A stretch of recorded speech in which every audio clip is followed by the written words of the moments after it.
Soaring in unfamiliar territory with a commendable 10-game winning streak, the Ateneo Lady Eagles looked sharp and poised in their conquest for the crown. While the momentum was a cause of celebration for the Yale loyalists, the current top seed unsurprisingly had the biggest target mark on their wings as the competition narrows down to the Final Four.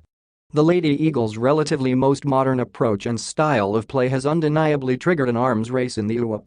Forced to adapt innovations from their conventional plays, other feisty contenders such as the defending champs de la Salle Lady Spikers, UST Golden Tigresses, FEU Lady Tamaraws, and UP Lady Maroons, who recently bowed out of Final Four contention, are trying to keep up with the rapid increase in necessity of volleyball modernization brought about by the Lady Eagles' dominance.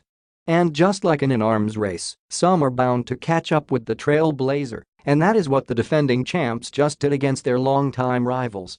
The Ateneo Lady Eagles are undoubtedly more technically sound strategy-wise than their previous season 80 selves.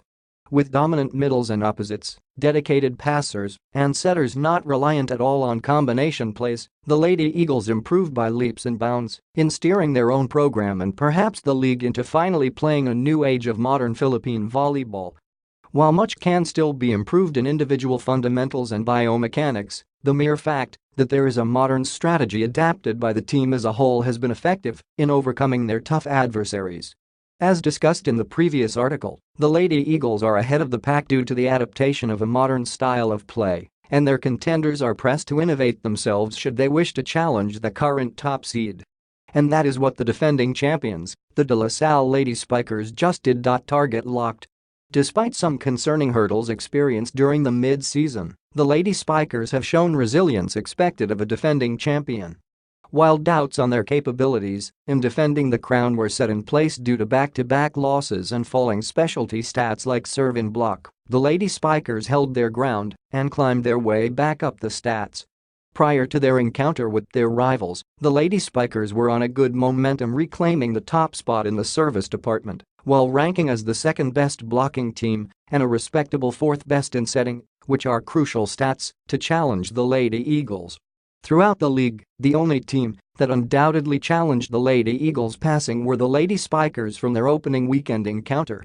Though the Lady Eagles started their season 81 campaign from the bottom with regards to passing, they have clawed their way up to a decent fourth spot prior to the match against the defending champions. Their second round, however, would be a repeat, if not worse, in terms of how the Lady Spikers showed mastery of the serve to exploit their passing and hold the offensive at bay. While Ponga Gaston and Jules Simont have shown much improvement as the dedicated passers throughout the season, the struggle was evident as Michelle Cobb, Day Cheng, and May Luna dropped tough serves one after the other, targeting Zone 5 primarily to either take out the dynamic middle duo of Maddie Matiag and B. De Leon or delay the opener's approach enough to set up a solid block. In line with that, the aggressive serving of La Salle also affected Kat Tolentino's output in such a way that suboptimal passes forced Dina Wong to set the back higher than usual, giving much time for the Taft wall to set up. Marksmen find the spot. If there's one aspect of the game that has been mentioned numerous times about the Lady Spikers in terms of attack strategy, it is the severe lack of back row engagement. As mentioned in the previous feature, because of the mastery the Lady Eagles have shown this season in terms of blocking, it is the Lady Spikers' best interest to find other attack options to circumvent the Yale wall. With much output coming from Cheng and either Tin Tiamzin or May Luna from the left wing coupled with B-Quicks by Adukag and Sonia, the Lady Spikers' attack strategy is definitely left side heavy, which would be of worrisome going up against the triple tower combo of Matiag, De Leon, and Tolentino. As such, pipe attacks from the middle as well as right back row attacks for Jelena Dela Cruz would definitely ease the attack burden from the opens, as well as keeping the tall blockers of Ateneo up on their feet. Seeing the Lady Spikers finally adapt and engage the back row was such a marvel. With Michelle Cobb relying less on combination X plays in the middle and instead setting up Dela Cruz from the back right was clearly beneficial for the team in addressing the challenging block imposed by their rivals. Though not yet an instant point for every attempt, Dela Cruz's back row attacks challenged the Yale floor defense on transition to either help establish their own block or let Cobb set up a counter-offensive.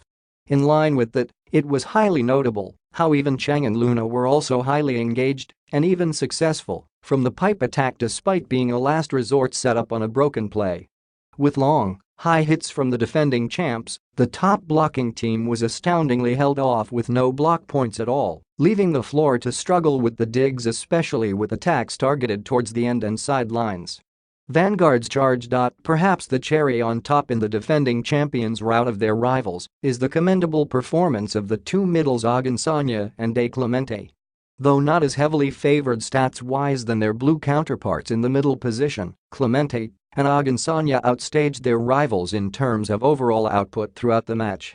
With much credit to Cobb in engaging the Spikers from the front and back, the middles were able to be on the offensive seamlessly as Clemente and Agansanya had remarkable 42% and 58% attack efficiencies, respectively. The heavy serving of the team also complemented the net defense well. With the Ateneo offensive severely disrupted care of well-placed serves from Cheng, Cobb, and Luna, the middles were able to have a relatively easier time reading the Spikers and setting up the block. With a whopping 67% success rate, one touch and kill blocks combined, Clemente finally showed why she deserves the first middle spot given to her. Coupled with 33% across the board for Agansanya, Tiamzon, Cobb, and Dela Cruz, the Taft wall proved too high for even the Lady Eagles to fly over. Overall, re-establishing their trademark service and blocking game and the inclusion of a modern attack strategy in engaging the back row proved to be the determining factor for the defending champs to be successful in their elimination round sweep of their top-seeded rivals